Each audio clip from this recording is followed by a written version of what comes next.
Now, Meghan, I don't know what kind of bippity boppy doo magic you got in that little virgin tail of yours, but you got two hood niggas outside of La Quinta Inn fighting for your honor, and I'm here for every minute of it. Y'all, let's get into this episode of Life After Lockup.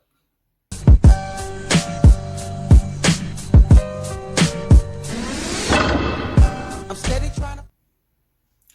Ooh, y'all, are y'all ready to get into love/life after lockup with this mess that has been going on? I tell y'all, this show is just so bad, it is good.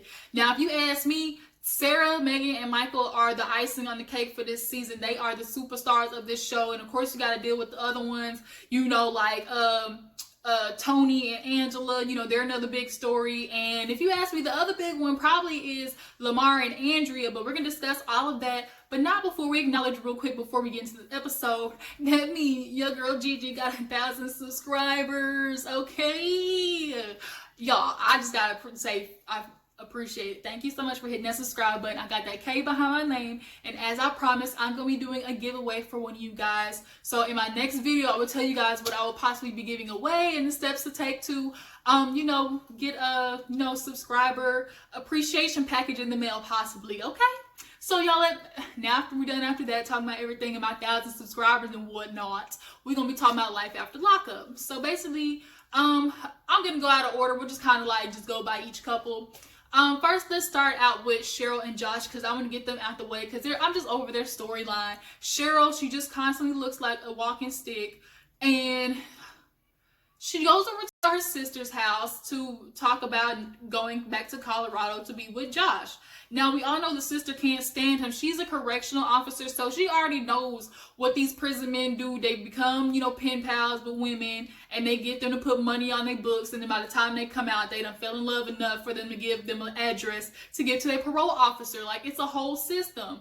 But granted, the sister thinks that, you know, Cheryl's trying to convince her, you know, they're Bonnie and Clyde and everything. Now she wants to go to Colorado, but unfortunately, Josh's mama can't stand her ass. Like, she think that she wants to get rid of her, even accuse her of trying to get with her man at one point. Now, if Cheryl goes up to Colorado, she's gonna have to stay with Josh and the mama. Now, I don't know how that's gonna work because the mama look crazy and she'll put some rat poison in your food, Cheryl. So I would, you know, smell your food before you eat it. That's what I do know. But the way she was talking to her sister was like, I know it sounds stupid and, you know, don't tell me it's a dumb idea. And it's like, if that part is even coming out of your mouth, like, I know it sounds stupid, but it's not. Like, you subconsciously, you know, sure, this is a bad idea.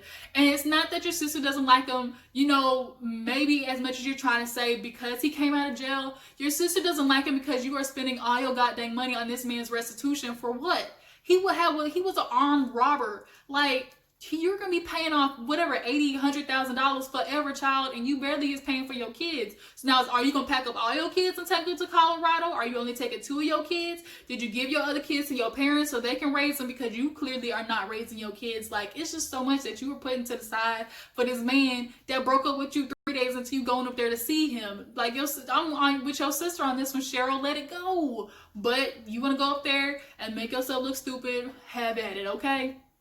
So let's get into Marcelino and Brittney. Y'all, I just love Brittney. She just melts my heart because she's just that example of the type of female that has just a hard upbringing, and it just gives them those wounds that you just sympathize for her. But nonetheless, her and Marcelino were talking about, you know, bringing the mom down to help them with the babies and stuff because they're going to be working on trying to get jobs and everything. But Brittney has a tumultuous relationship with her mother.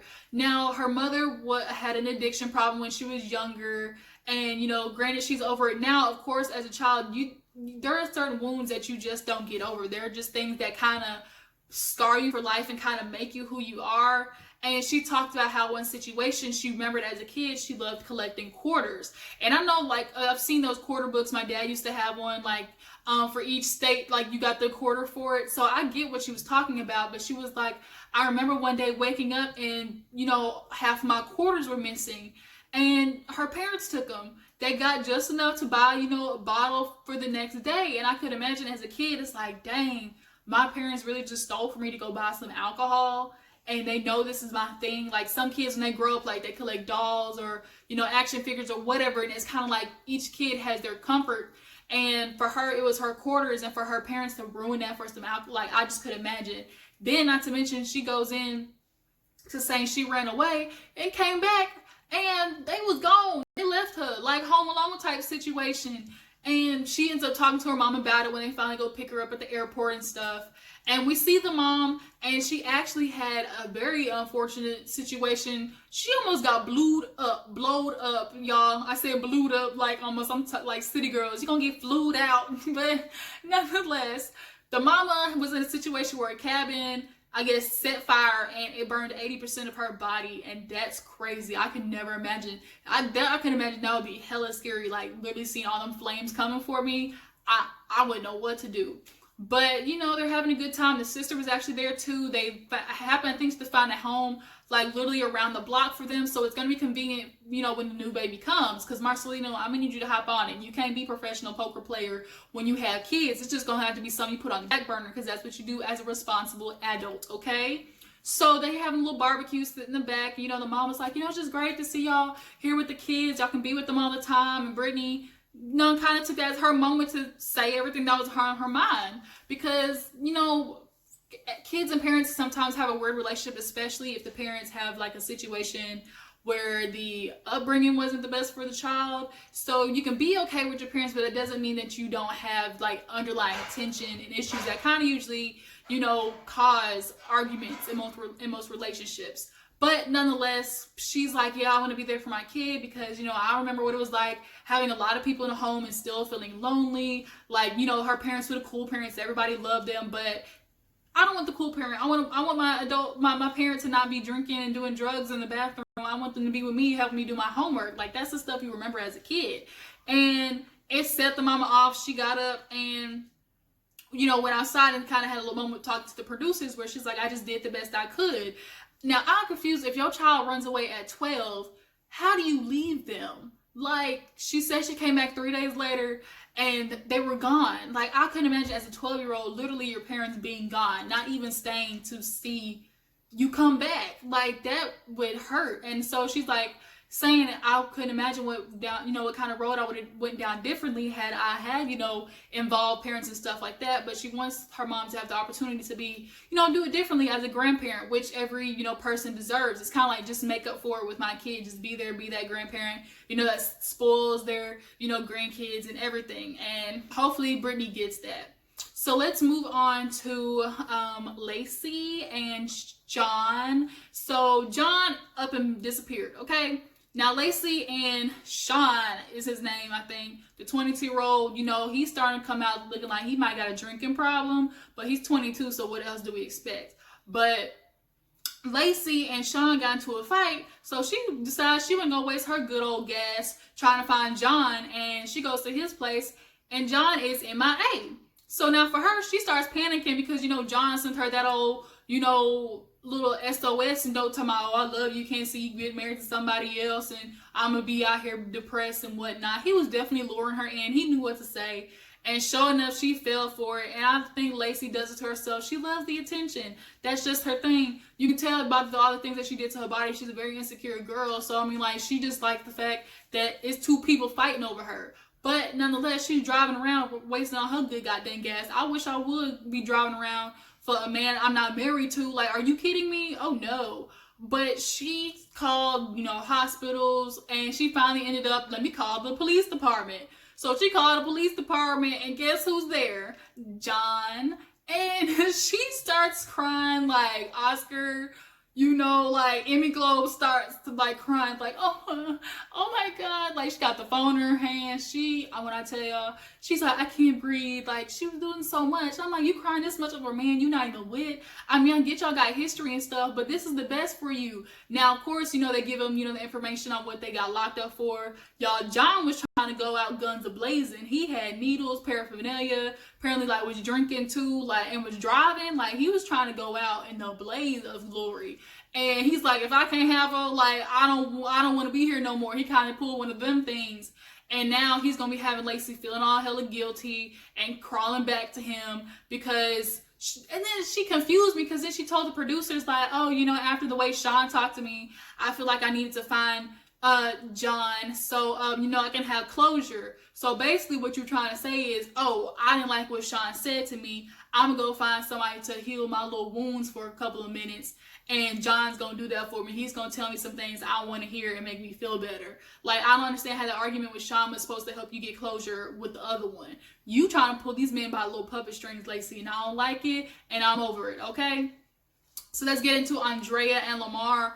Andrea and Lamar, it's time for y'all to go visit Judge Mathis, Judge Judy, I don't know, Dr. Phil, either ones, to get y'all divorced, because this is over. Like, Lamar is not leaving LA. Andrea, it's not happening. It's not happening. Imagine taking a man who's been around LA, like one of the most diverse states, and putting them in the middle of Utah, where it is literally white people the color of copying paper. He ain't used to that. LA, it is literally a melting pot, just like New York. You can't bring somebody from New York and put them in the middle of, you know, Oklahoma and expect them to adjust well, because it's not gonna work. But he comes home, you know, he's off parole and stuff. It's a good thing he got off, because if you ask me, 2 more weeks and he shows gonna be locked up, hanging out with them friends he was hanging out with. But luckily he took his ass on back to Utah and, you know, visit his little family and stuff. They had a cake for him, you know, signs and everything. But Andrea can't get this off her chest. You know, they need to talk about the situation. So he's like, you know, why do we gotta be in Utah? It's like 1% of black people, 1% Andrea of Nichols, okay? People who look like me. He can't do it. That's not where he's from. He's from good old gangbanging LA, and that's just what it's gonna be. Andrea's like, I don't give a dang about that when it comes to my kids' education and choir and, you know, school and stuff. And she's like, as long as it means I can't help it that, you know, the better schools are white schools. And that's a big debate that a lot of people have. It's like, dang, when you grow up as a black parent, you know, do you choose the lesser, what they consider the lesser quality of school so they can be around people who look like them? Or do you send them off to the private school that's better opportunity, but possibly they're gonna look like a fly in the middle of a milk bowl? You know, they're gonna be the only black person. Like, that's the, you know, debate a lot of people have, because unfortunately, you know, black schools don't get the same funding as, you know, white schools and stuff like that, which isn't Andrea's fault. But she straight up said, like, I don't care, like, as long as my kids, you know, got the best of the best, it could be white as all get out. She don't care, Lamar. So, you know, the kids come outside, tell them to stop arguing, and the daughter, Nyla, she's talking to the mom while Lamar goes inside. And, you know, the son, he kind of had like a little moment with him, kind of like, you know, I get it, you just want a little diversity. So I feel kind of too that the son, if he's able to, you know, meet on, you know, common ground with Lamar on that, this is obviously something that the son possibly has been thinking about, or, you know, considered, you know, dang, like, could I go to a school, you know, with other people who look like me? Because it's exhausting being the residential nigga for white people. I have been it. I went to a school where literally it was 4 of us. And they always look for you to be giving them, you know, the signal of the okay, and oh, Black History this. They look at you like, it's just, when you're the residential black person in the group, like, it becomes exhausting. The code switching is exhausting. But she talking about, oh, you talking about me? You really talking about me to my kids? And they really weren't. They were just having a conversation about the discussion. But it ended up blowing up, and Andrea's getting mad. But I'm sorry, Andrea, he loved the hood life. And it might end up with him going back to jail or getting shot up, because his homie just got shot last week. So if that's what he wants, I mean, her thing is like, you know, I try to show Lamar better. I try to show him, you know, good life and stuff like that. And that's the only problem with people who like are kind of like you, Andre, like Mormons. People in that kind of religious group, they always feel like they can just like better people, or like, I'm gonna show you the life and you're gonna convert to my way. Like, she kind of got ahead of herself thinking that she was gonna be able to convert Lamar to this cult, you know, that she was following and stuff, and it's not gonna happen. So y'all, get a divorce. It ain't gonna happen. Like, it's time to move on. Who else do we gotta talk about? We covered Cheryl and Josh. We did Lacy and John, and then we got a sneak peek of Tracy and Clint this episode. Y'all, Tracy, when I tell you she looked bad, she looked like struggle on paper. Like, when you think of struggle in the dictionary, Tracy's face goes right there. So we get the backstory of how she gets locked up again. Clint was, I guess, her going to Texas or something like that. Now, they said they got tired and, you know, pulled over a parking lot, tried to go to sleep. Now, simultaneously they're, switching back and forth between both of their stories. And Clint is saying, he got woke up by knocking his door, and it was the police officer, and he told him to get out. Now, Tracy said she was still asleep at this time, but ended up getting woken up by them arresting Clint. Now, Clint apparently had a weed pipe on him, or some type of pipe. Now, I don't know if he's then got drug into the stuff that Tracy's doing. I don't think so quite yet. But had it been, another month of her being on this path, most likely so. They would have been on some honey boo boo mama June type, stuff that she's going through, like, for sure. But nonetheless, Clint, he ended up getting out, but Tracy's still in because she had methamphetamine. And she knew, like, at that moment, like, she was busted because they found Clint. Of course, if they found something on Clint, they're going to search her, and she can no longer hide it. Now, she did talk about how, Clint's a good man, and he didn't, never really, try to go that way and stuff like that. And she can own up to her faults and stuff, but just the way Tracy was looking, y'all, her and Brittney kind of got the same thing going on. Like, you can just tell life just did a number on them. She been to hell 3 times and back. And the side of her head was shaved, so she had a bad trip, and she shaved the crap out of herself. And apparently she's battling a food, I guess she's anemic maybe or something like that. And so she had to come out there with a goddamn, bulletproof comforter on and, talk to producers through the window. And just her face was just dragging, y'all. She was just, ooh, I'm gonna pray for you, Tracy. So now let's get on to the last couple, Michael, Sarah, and Meghan. So y'all, last but not least, let's get into Meghan, Michael, and Sarah, the all-stars of this season. Y'all, the drama between them, it just drives me crazy. Like, I want to punch Michael in the face so freaking bad because when you think this nigga gonna get no worse, he do. So basically, Sarah goes to the lawyer, as Medea says, to see her options as a mother because she needs to know her rights. Now that Michael's off of parole and stuff like that, he can, do whatever as a dad, and she's trying to figure out how she can stop it, basically. But nonetheless, she goes there and tells the lawyer everything that's going on. Michael's unemployed. He ain't never had no job. She pays for everything. And, she came across the bills and found that he get $1,200 a month because he been slinging whatever it is between his legs, and obviously some type of magic, because he got, bitches going crazy, and they send him all together at least $1,200 a month, right? And she's like, I just see Cash App. I don't see Cash App Sarah nowhere. And I'm like, ooh, Cash App Sarah needs to be on there immediately because, y'all got 2 kids together. And Michael, you just sorry, bro. Like, you gonna be flying across the town over Meghan's virgin tail? Like, that's what you doing when you got 2 kids? Like, it's just so disgusting the way Michael, his logic is. So basically the lawyer's like, okay, the only thing we can, do as a state here is $25 a month. I'm like, 25? 25? That's it? 25 funky dollars? That's all I can get from this man to take care of our kids? $25 is basically formula wipes and, 1 pack of diapers. And that literally lasts 3 days, okay? So she also needs to talk about the custody stuff. And she needs to file some type of petition to where, like, the custody is permanent for her, and Michael can't run off with him, basically. So I feel the same way. Like, she doesn't want them not to see Michael. She wants them to have a relationship with him. But you need to have a steady address and a steady job. Like, I need to know that point A, where I drop my kids off, is where I'm coming back to pick them up. Like, I'm not going to be having my kids, come with you because they want to see daddy, and you got all these different broads tagging along because you got all these different women running around in your circle. Like, I'm surprised, Michael, honestly, you ain't caught nothing yet. You might have. You just ain't feel the burn yet. But it's going to catch up to you, and Meghan, you need to go get yourself checked too, honey. But, Sarah figures out her situation, and then we flash to Michael laying down, and he's sick. That's what his behind get. He's sick, coming down with the flu and stuff.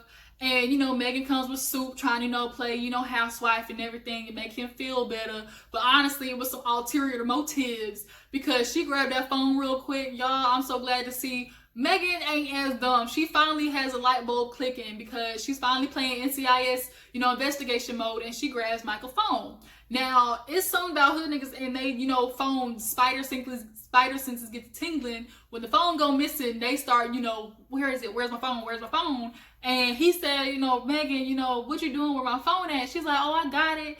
And she trying to figure out the passcode and can't figure out the code. I'm like, dang, so close, just so far. So he's like, give me my phone back. And he's like, what you need it for? Now, Meghan, this is where you're supposed to be. I know how to lie on spot, okay? She panicked and just kind of admit to she was trying to get in the phone to see what was in it. You should be like, man, I was just trying to, find a restaurant for us to eat at later. Or, the address of this house my homeboy was trying to tell me, to go to. Something like that. But nonetheless, she copped to it. He like, really, that's what you doing? I thought you come here to help me feel better. I'm sick and stuff. And she's like, well, every time I ask you, you don't tell the truth. You would always give me, roundabout stories.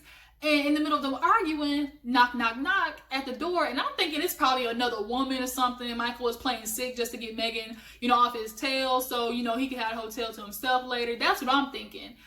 It's Roc. And Meghan's looking like she saw a ghost. And she's like, what is Roc doing here? You trying to catch me or something? He like, man, I told you I was going to talk to Roc. So she's like, yeah, you do that. So Roc and Michael go outside smoking their little cigarettes and stuff. And when Roc started talking, like, Michael all of a sudden tried to get like big dick energy and like be like, I suggest you be quiet because when you start talking, it's going to go left. And the friend's like, how? He's like, because you're going to sit there and tell me all this stuff about Meghan. And I don't appreciate that. Homie, like, we brothers, we grew up together, even shared the same clothes. While I was in jail, you going to mess with my woman? He was like, you don't want her? He's like, how many women you got, Michael? You done hurt her and stuff. You don't know a good woman when you see one. So he's like, oh, she a good woman? You care for her? He's like, I do. So he's like, oh, what that mean then? He was like, well, one thing led to another. And so Michael is sitting on the wall, obviously more pissed off. Because he's like, man, what does that make you? And the Roc was like, well, nigga, what does that make you? Like, you know how many women you got? He's like, oh, I understand what I did was wrong and everything. I was married, but you can love somebody and hurt them at the same time. And that's exactly the knuckle stuff that I'll be talking about. Like, I hate what's like, oh, you can love them or hurt them. I just can't. But, these two started talking, and Michael didn't hear that, Roc might have slid it up in Meghan, and he's like, oh, really, my nigga? He's like, you want her? You can go in there, you can get her. And out of nowhere, just all up under Roc's chin, muff the dog out of him. And that's where the episode ends. And I was like, oh, we going UFC style now? Come on, Life After Lockup. Come on, WeTV. And, I tell y'all, the show is just so bad, it's good. But y'all drop down in the comments, tell me what couple do y'all think is the most entertaining, and do you think Meghan's gonna stick with Michael even if she do find out about all these other women's? Okay. Thank you for tuning in, and all you guys, like I said earlier, appreciate you for 1,000 subscribers hanging in with me. I just I just appreciate it. I can't say nothing else other than that. But don't forget to follow me on Twitter at ggdoll0321, and I'll catch you guys on the flip side. Deuces.